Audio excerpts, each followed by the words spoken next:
Saya mau nanya nih, bibi saya kan di Malaysia, dia kosongan.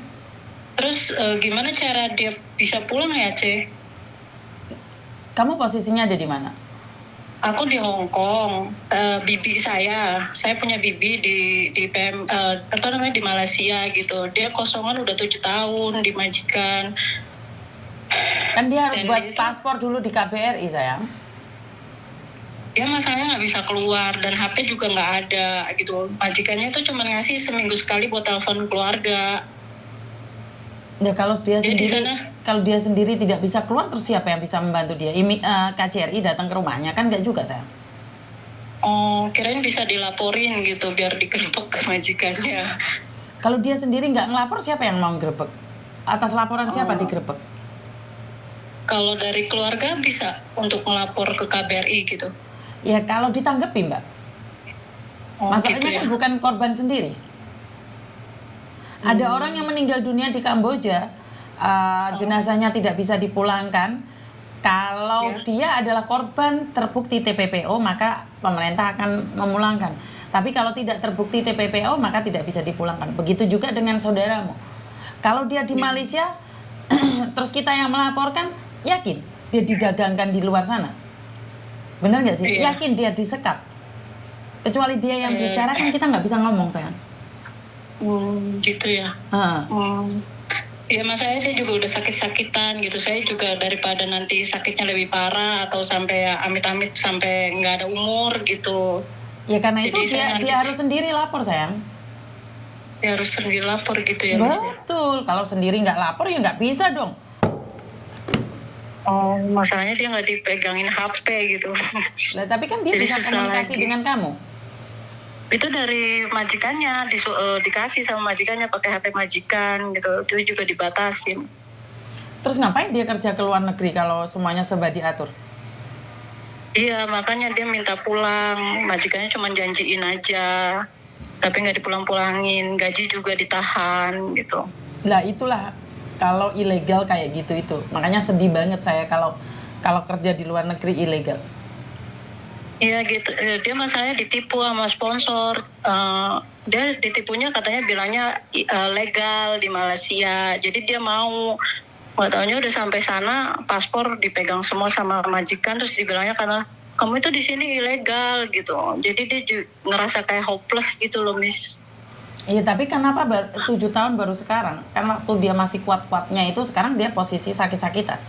Kenapa nggak dari awal? Itu udah lama sih. Saya juga mau bantu, juga bingung. Terus kemarin lihat apa namanya Miss Yuni, YouTube-nya Miss Yuni itu yang ada TKI Malaysia yang sakit itu, yang tuh jadi saya juga kepikiran lagi mau minta tolong sama siapa gitu. Nah, kalau gimana cara laporinnya? Dia sakit parah atau seperti apa, otomatis kan saya minta bantuan pada pemerintah khususnya. Tapi kalau dia masih sehat, bisa komunikasi, saya nggak berani, Mbak. Nanti semua orang ngeroyok saya untuk minta bantuan semua. Bener nggak sih? Iya sih. Iya. Jadi nggak adil, ntar giliran yang benar-benar membutuhkan saya nggak bisa bantu. Karena itu kalau masih kuat, lebih baik dia melaporkan sendiri ke KBRI dan mengatakan bahwa dia pingin pulang. Karena majikan itu yang menahan gajinya. Kita nggak bisa nuntut, sayang. Bener nggak? Iya sih, bener. Karena Miss Yuni, walaupun kamu punya uang pun, saya nggak bisa bantu. Karena saya bukan bagian yang di Malaysia gitu loh. Sementara di Hong Kong saja saya bantu, saya nggak pernah ambil uang gitu loh. Karena saya sudah punya rezeki sendiri di tempat lain, bukan di uang gitu loh. Jadi dia harus ke KBRI sendiri. Pergi atau ngubungin gitu? Ya pergi dong, ngubungi. Emang KBRI yang diurus cuma satu, Mbak. Yakin ditanggapi? Dia posisi di Malaysia mana, sayang? Di Selangor, daerah Selangor. Ya karena gini loh, kita itu nggak bisa tiba-tiba menggerebek tanpa alasan. Kan ya lucu tuh, yang laporin siapa, yang dilaporin siapa, yang dapat uang siapa. Oh gitu ya. Jadi untuk sementara ini kan dendanya cuma Rp500 nih. Jadi lebih baik secepatnya melapor ke KBRI, minta paspor, terus habis itu bayar denda, pulang. Iya. Kira-kira di penjara nggak itu ya, Miss ya? Ini satu negara konsekuensinya saya kurang tahu. Tapi kalau menyerahkan diri, itu mungkin lebih baik. Ya masalahnya bibi saya serba nggak tahu. Aduh, dia juga greget gitu loh. Papa nggak tahu gitu. Dia Ya malah kamu terbang pengen ke sana. kabur gitu. Kamu terbang ke sana?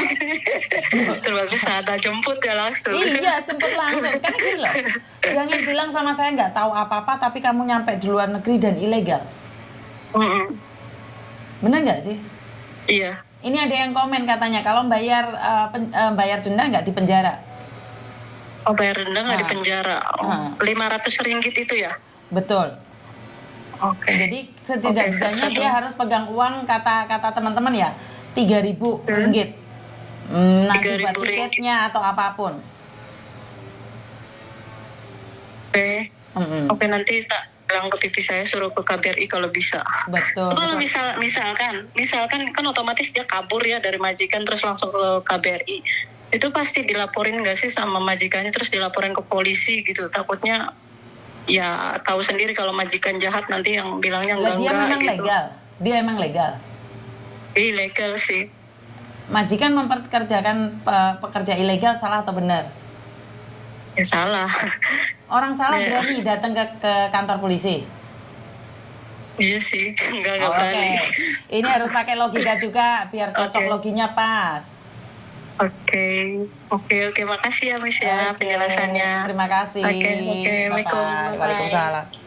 Ini saya sangat senang sekali ya, jawaban-jawaban itu dibantu oleh kalian semua. Jadi sebenarnya inilah yang saya harapkan. Jadi karena bagaimanapun juga saya tidak paham tentang Malaysia. Kalian memberikan komen kalau buat paspor sementara itu bayar 35 ringgit. Ini terima kasih sekali ya buat teman-teman yang memberikan informasi-informasi seperti ini ya. Jadi saya secara pribadi sebagai hostnya itu sebenarnya malah nggak ngerti apa-apa. Saya cuman kebetulan bisa ngumpulkan kalian semua di sini. Jadi saya bisa ngumpulkan kalian di sini, berbagi informasi, berbagi ilmu. Mungkin bagi orang-orang pintar, bagi orang-orang yang sudah tahu tentang peraturan, apa yang kita sampaikan ini tidak penting. Tapi bagi saya secara pribadi sangat-sangat penting sekali. Kenapa saya bilang sangat-sangat penting? Inilah tujuan saya punya komunitas bareng-bareng. Jadi belajar bareng, belajar baik, biar terbiasa baik, saat dipanggil Tuhan pun dalam keadaan baik. Jadi ini sebuah prinsip ya, agar kita semua bisa menjadi satu sinergi, menjadi satu kawan, bukan untuk utang. Halo, Assalamualaikum Miss. Waalaikumsalam warahmatullahi wabarakatuh. Maaf, ada apa nih pagi-pagi? Sudah telepon, kok meres